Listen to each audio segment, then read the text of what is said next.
சிறந்த தமிழ் படத்திற்கான தேசிய விருது பார்க்கிங் படம் தேர்வு செய்யப்பட்டிருக்கிறது. அண்மை செய்தியாக பார்த்து வருகிறோம். சிறந்த தமிழ் படத்திற்கான தேசிய விருதுக்கு பார்க்கிங் திரைப்படம் தேர்வு செய்யப்பட்டிருக்கிறது.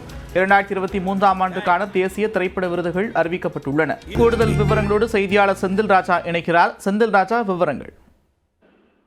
நந்தா, 2023ஆம் ஆண்டில் வெளிவந்த, அதாவது தணிக்கை செய்யப்பட்டு வெளிவந்த திரைக்கு வந்த படங்களுக்கான தேசிய விருது அதாவது அறிவிக்கப்பட்டு வருகிறது. 71வது ஆண்டாக நடைபெறக்கூடிய இந்த அறிவிப்பில் பார்த்தீர்கள் என்றால், தமிழ் திரைப்படம் பார்க்கிங், அதாவது ஹரிஷ் கல்யாண் மற்றும் MS பாஸ்கர் நடித்த பார்க்கிங் திரைப்படம் சிறந்த மாநில திரைப்படமாக தேர்வு செய்யப்பட்டிருக்கிறது. அதாவது ஒரு 2 வீட்டுக்குள் நடக்கக்கூடிய பிரச்சனை, அதாவது ஒரு கார் பார்க்கிங்கை மையமாக வைத்து அதில் ஏற்படக்கூடிய பிரச்சனைகளை வைத்து அந்த திரைப்படம் எடுக்கப்பட்டிருந்தது. அது ரொம்ப சுவாரஸ்யமாகவும், ஒரு சின்ன பிரச்சனையை ரொம்ப அழகாக படம் பாக்கிய விதமும் அப்போது விமர்சகர்களாலும் அனைத்து ரசிகர்களாலும் பாராட்டப்பட்டு வந்தது.